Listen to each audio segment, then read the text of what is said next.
Ok, xin chào các bạn. Thì hôm nay mình sẽ làm một cái video để sửa một cái module GPS. Thì cái module GPS này là à, của hãng Ublox thôi, M8N. Module GPS M8N. Thì mình dán mấy băng keo ở đây, mình giấu mà nó bị hư, không ra gì ha. Thì cái module này á thì nó có cả la bàn điện tử bên trong nữa, nên nó cũng khá là hay. Nó được tích hợp sẵn cái dây như thế này rồi.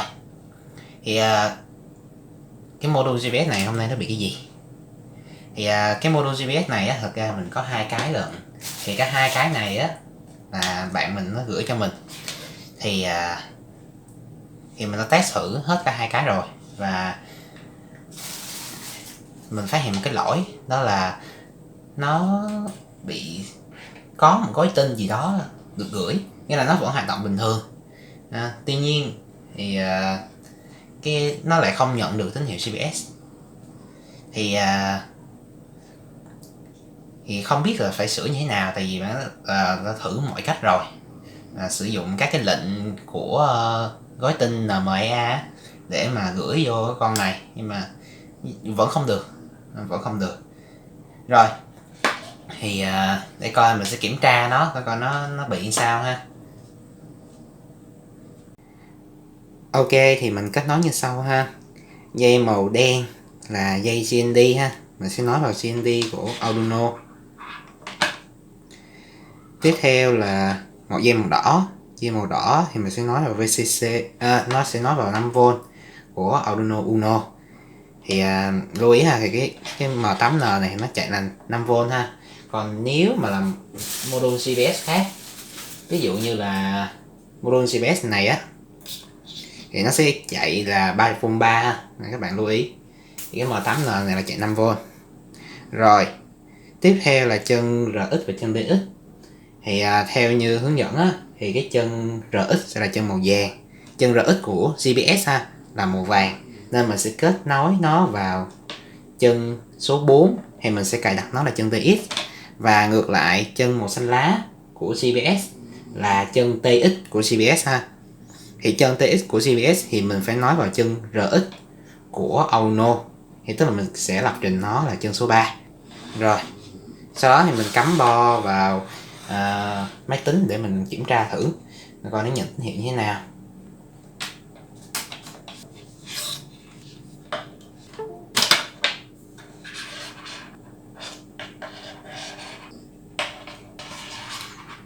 Bây giờ mới để ý mình cắm lộn như CND. Nói chung nhìn camera thì nó khó chịu quá. Ok, rồi nhắm lại nè.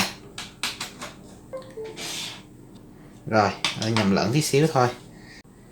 Rồi, thì đây là chương trình mà mình sẽ nạp vào cho Arduino ha. Thì đơn giản ở chỗ này á, là mình sẽ đọc bất kỳ cái gì được nhận vào cái GPS Serial này và xuất ra màn hình monitor cho mình. Chỉ đơn giản vậy thôi, tức là mình muốn kiểm tra coi là GPS này có hoạt động gửi gói tin hay không thôi. Rồi, sẽ upload chương trình ha, và mở màn hình monitor lên. Đấy, như các bạn thấy nó có gửi gói tin. Tuy nhiên thì cái gói tin của nó được mã hóa theo một cách khác, dẫn đến là mình không đọc được cái dữ liệu này. Nghĩa là dữ liệu này là vô dụng, nhưng mà ít ra mình biết là cái GPS này vẫn đang hoạt động. Rồi, như vậy thì vấn đề ở đây là tại sao? Thì mình sẽ quay lại cái phần code của mình nè. Mình để GPS Serial là hoạt động ở bound rate là 9600. Thì đây chính là bound rate mặc định của mọi module GPS luôn. Thì khi gặp cái hiện tượng này, thì cái điều đầu tiên mình nghĩ tới đó là sai bound rate. Thì như vậy nghĩa là bạn này nè, nó đã điều chỉnh bound rate của module GPS này rồi. Thì mình hoàn toàn có thể làm được điều đó bằng cách sử dụng lệnh NMEA, hoặc là sử dụng cái chương trình uCenter của cái hãng Ublox này. Nhưng mà nói gì nói thì mình còn phải biết cái bound rate của cái GPS này hiện tại là bao nhiêu. Thì mình có hỏi các bạn đó luôn rồi, thì bạn đó trả lời mình rằng á, thì trước khi mà gửi cho mình á, thì bạn đó đã cài lên là 115200 là cái bound rate của cái module GPS này, cho cả hai cái module GPS này luôn. Đấy, Thì mình sẽ cài đặt nó là 115200 và sau đó mình lót thử lại coi coi là nó có nhận được đúng cái gói tin hay không ha. Rồi thì cũng như các bạn đang thấy trên màn hình, nó vẫn không xuất ra được bất kỳ cái chữ nào luôn, nghĩa là bao ray này không phải là bao ray hiện tại đang hoạt động của cái module CBS. Đó chính là lý do tại sao mình nói là cái module CBS này bị lỗi, tức là trong khoảng thời gian dài mà không sử dụng á thì cái bao ray đó nó bị nhảy và mình sẽ không bao giờ biết được là cái bao ray hiện tại nó đang là bao nhiêu luôn. Thì á, do là bị gọi là ẩn bao ray như thế, tức là mình không biết bao ray của nó đó, cho nên mình không thể làm bất cứ việc gì luôn, tức là đọc thông tin cũng không được, mà cho dù mình muốn gửi thông tin, gửi lệnh để xét cái bao ray về lại mặc định cũng không được, tại vì mình đâu có cái bao ray để mình gửi cái gói tin này được đâu. Đó, cho nên là mình gửi, giả sử bây giờ nó hoạt động ở bao ray là 9800 đi đó, mà mình gửi gói tin ở 9600 thì như vậy nó đâu có nhận được đâu, đúng không? Tại vì cái mình đang gửi gói tin ở 9600 mà nó đang nhận bao ray là 9800, cho nên cái gói tin sẽ là vô nghĩa đối với cái module CBS này. Vì bắt buộc mình phải sử dụng một cái phương pháp mạnh, đó là sử dụng hardware reset, hay tức là reset cứng. Rồi thì reset cứng tức là sao? Tức là mọi cái thiết bị gọi là một cái module nào nó cũng có cái vụ reset này hết, kể cả Arduino Uno nó cũng có cái chân reset. Reset nó sẽ được cài đặt cho cái nút này luôn, nó sẽ được cài đặt cho cái nút này. Mình lỡ nhấn, ok, lỡ nhấn thôi. Đó thì mình có cái chân reset nè, đó nó đây mình kéo nó lên. Rồi thì mỗi module đều có cái nút reset này. Đấy thì như bo Arduino Uno á, thì người ta đã làm sẵn một cái nút luôn. Đấy thì mình chỉ cần nhấn vô đó, nó sẽ thì nó sẽ reset cái bo cho mình. Đấy, và nó sẽ chạy chương trình lại từ đầu. Thì tương tự cho cái module CBS này, nó cũng có hardware reset. Vì vậy thì mình bắt buộc phải làm hardware reset để nó trở về giá trị mặc định của mình, tức là bao ray là 9600 đó. Rồi thì làm thế nào để hardware reset lại module CBS này? Rồi thì đầu tiên mình sẽ cần phải tháo cái module CBS này ra cái đã, tháo cái vỏ ra. Rồi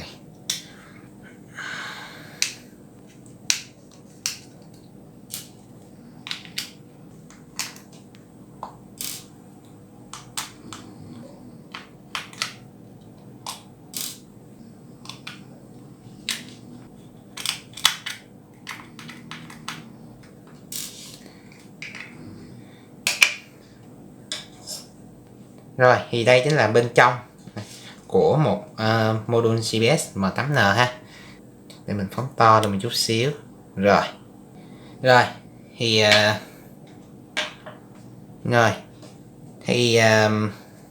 đầu tiên nói chung là mình thấy cái này nó hơi lạ ha. Thì á, cái lần đầu tiên mình mở cái bo này ra, mình sẽ thấy một cái điều đầu tiên khá là lạ, đó là thì đây cái phần bo màu xanh á, chết sao quá ok rồi cái bo màu xanh đó, đó chính là con chip CBS M8N của mình ha. Rồi nhưng mà thì cái điều mình đầu tiên mình thấy rất là lạ, đó là tại sao nó không có vỏ. Thì đây là một module mà của riêng mình thôi. Đây thì con chip á, nó phải có cái vỏ như thế này, nó phải có cái vỏ như thế này á. Đấy, nhưng mà kỳ lạ đây là cái con chip này là không có vỏ. Đây là một điều khá là lạ. Thì cũng không sao, thì không có vỏ thì mình vẫn tìm được cách. Thì mục đích tại sao phải có vỏ và không có vỏ, thì tại sao nó phải quan trọng? Thì mục đích là để mình xác định cái chiều của con chip. Rồi thì đó, các bạn sẽ nhìn kỹ vô con chip cho mình. Nếu mà mất cái vỏ thì mình sẽ nhìn cho con chip nhỏ của nó luôn. Thì đó, nếu các bạn thấy cái chiều chữ của mình á là chiều xuôi, nếu mình để theo đúng cái chiều xuôi của mình á, mà chiều mình có thể đọc được, thì nó chính là cái chiều xuôi, chiều mà trong cái datasheet nó chiếu xuống á. Đấy, thì đây chính là mình đang để đúng y chang trong cái hình của datasheet rồi. Đấy, thì mình có thể thấy là cái chữ mình đọc là đọc được ha. Đấy, là tức là mình đang để đúng chiều. Để chắc ăn hơn thì mình cũng có thể kiểm tra xem coi là mình có để đúng chiều hay không, bằng cách là kiểm tra cái chân VCC và GND của nó. Rồi thì để kiểm tra thì cũng đơn giản hơn, mình sẽ cắm bo lại vào máy tính, đúng không? Và mình sẽ kiểm tra coi là chân VCC và GND nó có đúng là VCC và GND không.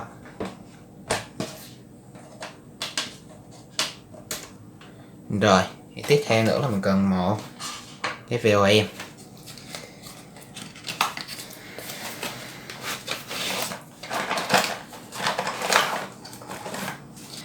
Link của cái datasheet của con GPS M8N này, đây là M8 á, mình sẽ để trong phần mô tả của video ha. Bạn có thể tự mình đọc và xem nó.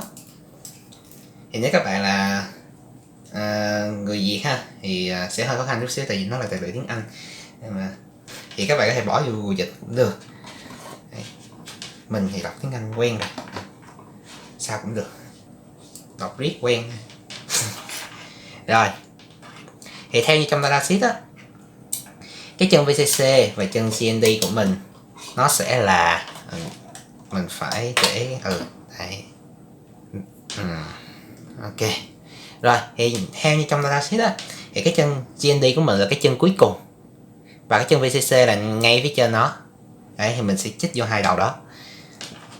Rồi các bạn thấy to vậy thôi chứ cả nó nhỏ xíu mình rất khó để chấm mà. Thì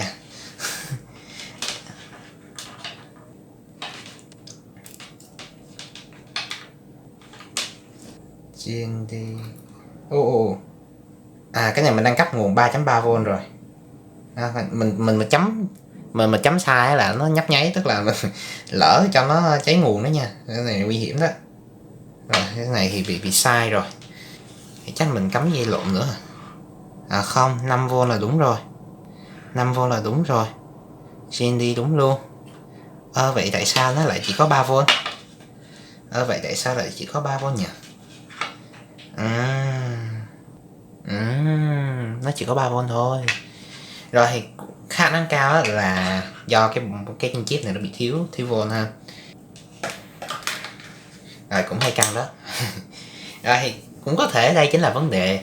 Nếu là vấn đề như vậy thì chắc chắn mình phải thay con chip nguồn rồi. Thì cái này mình phải đọc thêm datasheet, nhưng mà khả năng cao á, đó chính là con chip này. Khả năng cao là cái con nhỏ nhỏ bên đây, nó sẽ là cái IC nguồn của mình. Nên mình không chắc nữa, mình phải đọc thêm datasheet. Rồi, nhưng mà nếu nó chính là vấn đề thì mình sẽ giải quyết nó. Còn nếu mà mình reset mà nó có thể đọc được tín hiệu thì thôi, đúng không? Rồi, bây giờ là thế nào để reset? Thì trong datasheet á, mình có một cái chân reset, đó là chân reset gạch N. Hay tức là gạch N ở đây là negative, tức là tích cực bước thấp. Thì cái chân reset của mình tức là cái chân thứ 1, 2, 3, 4, 5 từ trên đếm xuống ở phía bên phải. Nhìn trực diện ha, nhìn đúng chiều, nhìn trực diện xuống. Rồi, tức là cái chân này nè. Tức là cái chân này. Rồi, thì làm thế nào để mình reset nó? Đơn giản thôi. Thì mình sẽ sử dụng một cái dây điện và mình sẽ nối nó với GND.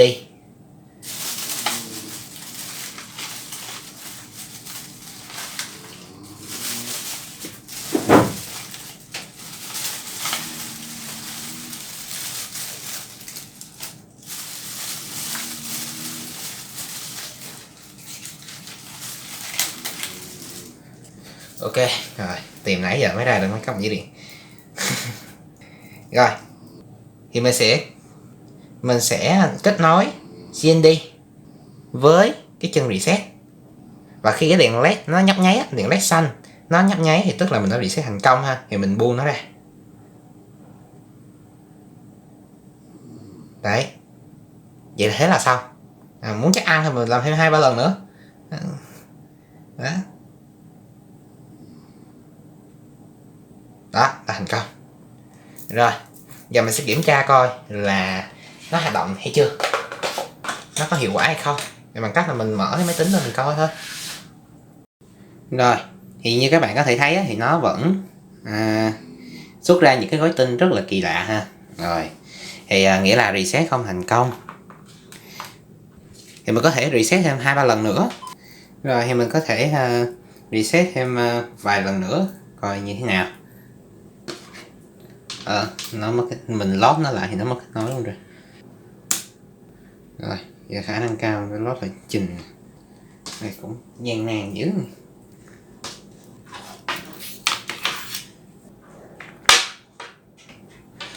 Rồi.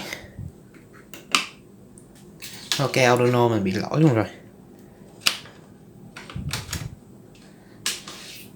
Rồi mình có thể cố gắng reset lại vài lần nữa. Rồi thì sau vài lần reset thì mình thấy nó cũng như vậy ha. Rồi thì khả năng cao thì chắc là do mình hồi nãy mình làm chập mạch ha. Tại hồi nãy mình lỡ kết nối VCC với GND cũng tiêu. Nhưng mình nghĩ cái lỗi đó cũng nhẹ mà đúng rồi. Mình thấy bo cũng không quá nóng, đúng không? Chip vẫn không quá nóng, không có gì có vẻ là bị nóng cả. Không có vẻ gì là bị quá nóng. Tức là nếu mà bị thông nguồn á thì nó sẽ bị quá nóng ở một vài linh kiện nào đó, thì rõ ràng là không có ha. Tức là bình thường. Rồi như vậy vấn đề ở đây á cũng không phải là nguồn, tại vì á nó có thể hoạt động ở cái điện áp từ 3.3 đến 5V lận, cái nào cho dùng cấp 5V cũng được nữa, nhưng mà tốt nhất là 5V, đúng không? Tốt nhất là 5V. Rồi nhưng mà nó không lên được 5V thì chắc là do vấn đề mạch nguồn thôi, nhưng mà 3.3 vẫn hoạt động. Rồi thứ hai là trước khi mình làm cái video này mình cũng đã reset cái con này rồi, cái con hồi nãy mà mình đưa cho mấy bạn coi á, là cái con này nên mình cũng đã reset rồi và nó chạy khá là ổn. Nhưng mà thì cái con này á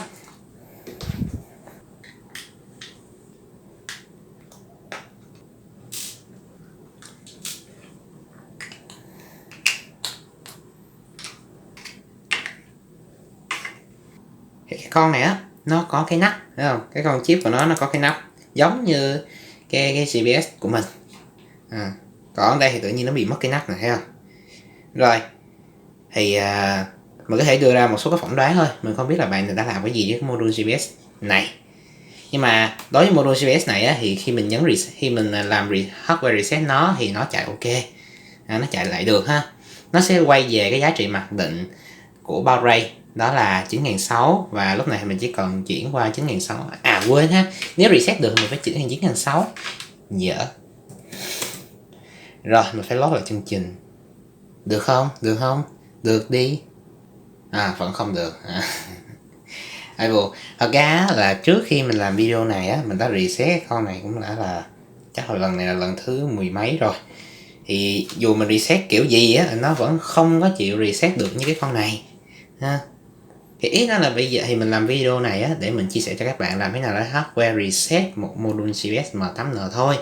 Còn mà nó thành công hay không thì nó cũng là tùy thuộc cái module của bạn, là bạn có chỉnh sửa gì nó hay không. Ví dụ như cái bạn này nè, bạn này đã bóc cái vỏ của con chip này ra rồi và bạn đã chỉnh sửa cái gì đó thì mình không biết đấy. Còn đối với cái con mà bạn chưa làm gì hết thì mình có thể làm hardware reset thì nó sẽ quay về trở lại bình thường ha. Rồi nói chung thì tốt nhất á, là đừng có đụng vào con chip này, đừng có bóc cái vỏ lên ha, là cái gì cả. Rồi thì mình cũng có thể kiểm tra lại cái module này bằng cách là mình gắn nó vô cho các bạn xem coi là một cái gói tin bình thường của một module CBS là như thế nào. Tại vì mình ở trong nhà mà, đúng không? Ở trong nhà mình đâu có nhận được CBS gì đâu. Đấy. Nhưng mà tuy nhiên nó vẫn phải xuất ra được các cái tín hiệu xác nhận là tôi đây không nhận được CBS gì hết. Đó, ít nhất cũng phải được như thế. Đó. Rồi, thì cũng đơn giản thôi. Mình sẽ cắm nó lại vô đây như thế này. Rồi mình đã cắm cái module CBS mới vào rồi ha. Ok, để coi nó sao. Ủa, nó cũng bị lỗi luôn à? Ok, lỗi thì reset thôi. Thì cái chiều xuôi của mình sẽ là chiều này ha. Ok. Ê, không chịu reset kìa.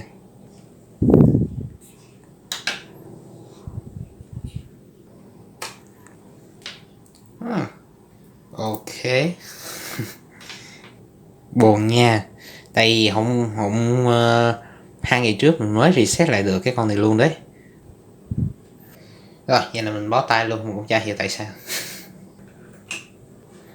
Có thể thử lại 115200 thôi. Mình nghĩ nó sẽ có hoạt động đâu. Tại vì Thì mình đã reset nó phải gì 9.600, đúng không nè? Đấy, nó cũng không hoạt động đâu.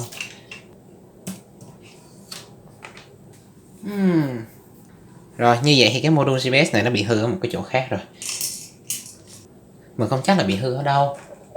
Mình có thể kiểm tra lại xem coi là cái điện áp của mình nó có hoạt động đúng hay không, hay là có thể là một cái lý do vô lý nào đó mà mình vẫn chưa phát hiện ra.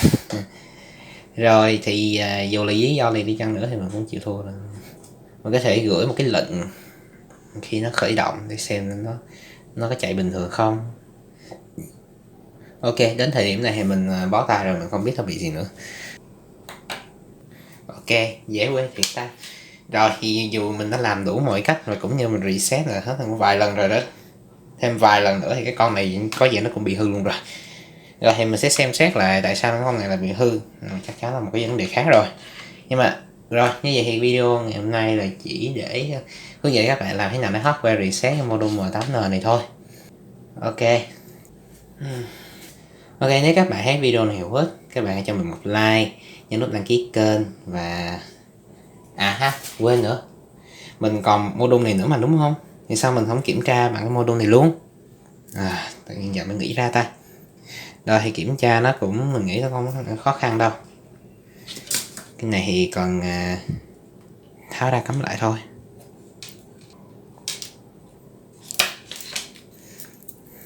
Rồi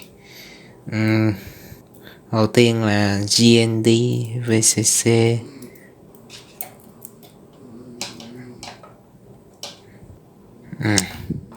Cái dây này nó không được, rồi mình dùng dây khác. Rồi mình đã kết nối cái module GPS của mình với cái board Arduino Uno như thế này ha. Thì cái dù không có GPS nhưng nó vẫn phải gửi được cái gói tin như thế này ha. Rồi ok. Thì video này là hết ha. Thì video này mục đích là chỉ để hướng dẫn các bạn là thế nào nó hardware reset cái module GPS M8N. Rồi thì việc mà nó thành công hay không thì đó là hên xui. Ok, chúc các bạn may mắn ha. Và nếu các bạn thấy video này hữu ích, các bạn hãy cho mình một like, đăng ký kênh và nhấn nút chuông thông báo ở bên cạnh để nhận được các thông báo về video của mình nha. Ok, chào tạm biệt các bạn và hẹn các bạn ở các video tiếp theo.